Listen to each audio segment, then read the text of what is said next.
ます。近鉄から黄色い線までお下がりください。途中の停車駅は西九条までの各駅と天草、向こう側、甲子園、今、西宮、芦屋、本田です。この電車は尼崎に黄色い線を走ります。先がお越しのお客様は前の奥行きにご利用ください。ご清聴をお待たせいたしました。新潟のご利用いただきありがとうございました。何のやり外国語をいたします。ご利用なさいます。ご清聴ください。扉が閉まります。さあ、扉です。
なお、千鳥橋から先、大本までの各駅へお越しの方は、降りられたホームでこの電車の後に到着します。尼崎行き区間10急に乗り換えてください。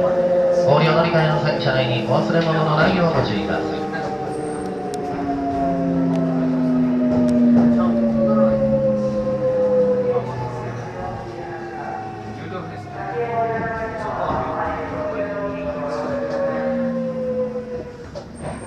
お越しの方は降りられたホームで後の尼崎行きまでお待ちください。なお、この電車14編成ですが、後ろ4両は尼崎までです。向こう側から先おいでの方は前の6両にご乗車ください。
電車は尼崎で後ろの4両を切り離します。